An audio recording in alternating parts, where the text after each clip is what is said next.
Truth of Bermuda triangle. समंदर में ऐसी वो जगह जहां जाकर हवाई जहाज हो या समुद्री जहाज दोनों गायब हो जाते थे। उनको बचाने के लिए भी जो गए वो भी वापस नहीं आए।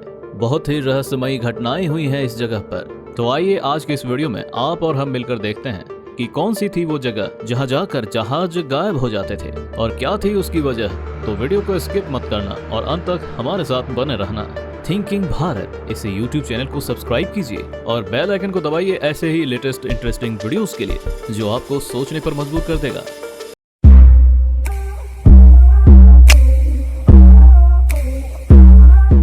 Bermuda triangle. जी हाँ, बर्मुडा ट्रायंगल। आप सबने इस जगह का नाम तो सुना ही होगा। बर्मुडा ट्रायंगल अटलांटिक ओशियन में लोकेटेड है। इसके 3 कोने हैं, फ्लोरिडा, बर्मुडा, पुएर्तो रिको। ये कोई छोटी सी जगह नहीं है। इसकी एरिया है 3 लाख किलोमीटर स्क्वायर से 4 लाख किलोमीटर स्क्वायर।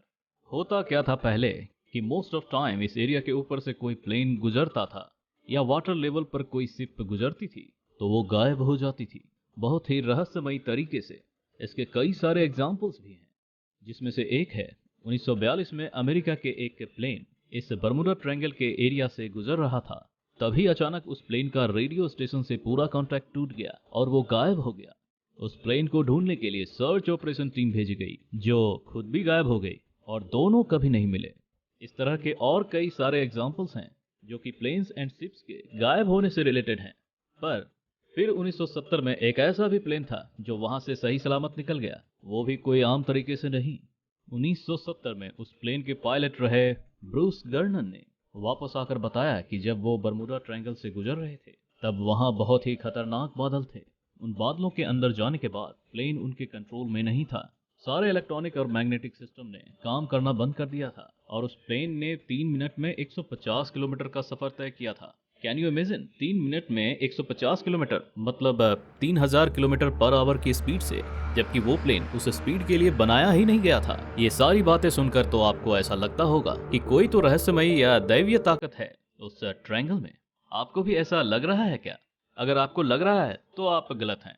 ऐसा कोई ताकत नहीं है वहाँ। ये पूरा साइंस है। असल में बात यह है कि बर्मुडा ट्रायंगल का जो एरिया है उस एरिया में समुद्र के नीचे वोल्केनोज हैं, जिनके फटने पर समुद्र के पानी में जहरीली गैस मिल जाती है और पानी की डेंसिटी कम हो जाती है। अब होता क्या है कि शिप्स जब बनाई जाती है तो वो नॉर्मल पानी की डेंसिटी के हिसाब से बनाई जाती है, बट जब मीथेन पानी में मिलता है और पानी की डेंसिटी कम होती है तब तो उसमें इंसान भी नहीं तैर पाएगा। इसीलिए शिप्स चलते चलते डूब जाती थी। ये तो बात हो गई शिप्स के गायब होने की। अब बात करते हैं एयरप्लेन्स के गायब होने की। बर्मुडा ट्रायंगल के एरिया के ऊपर जो क्लाउड्स बनते हैं वो हेक्सागोनल फॉर्म में होते हैं, जो कि अर्थ के बाहर पाए जाते हैं, जैसा कि सैटर्न के ऊपर, बट अर्थ में बर्मुडा ट्रायंगल पर भी मिलते हैं। ये क्लाउड्स बहुत ज़्यादा ताकतवर होते हैं। इनके बीच चलने वाली हवाएं भी बहुत तेज होती हैं। तो अब जब एयरप्लेन इन क्लाउड्स के दरमियान से गुजरती है और हवा प्लेन के अगेंस्ट चल रही होती है तो वो हवाएं प्लेन्स को तोड़ देती हैं और अपनी पावर की वजह से सारे इलेक्ट्रॉनिक्स एंड मैग्नेटिक सिग्नल्स काम करना बंद कर देते हैं। और जब प्लेन्स हवा के साथ ट्रेवल करती है तो भी काफी खतरा होता है टूटने का, एंड मोस्ट ऑफ टाइम टूटते भी थे, बट कभी कभी बच भी जाते थे, जैसे 1970 में ब्रूस गर्नन के साथ हुआ था। बच तो गए थे बट उनकी स्पीड 3000 किलोमीटर पर आवर की थी। और जो भी शिप्स एंड प्लेन्स गायब हुए थे वो कहीं खो नहीं गए थे कि अदृश्य हो गए, बल्कि उन सब का मलबा समुद्र के नीचे पाया गया है। तो दोस्तों, इस वीडियो को देखकर आप समझ गए होंगे कि बर्मुडा ट्रायंगल की सच्चाई क्या है, कैसे वहाँ सारे प्लेन्स एंड शिप्स गायब हो जाते थे। इस पर आप क्या सोचते हैं और कौन से नए टॉपिक पर आप वीडियो देखना चाहते हैं, हमें कमेंट करके बताएं। अगर आपको हमारा ये कंटेंट पसंद आया हो तो इसे लाइक करके ज़्यादा से ज़्यादा लोगों को शेयर करें और हमारे इस यूट्यूब चैनल थिंकिंग भारत को सब्सक्राइब करना ना भूलें। तो मिलते हैं अगली इंटरेस्टिंग वीडियो में। तब तक के लिए जय हिंद।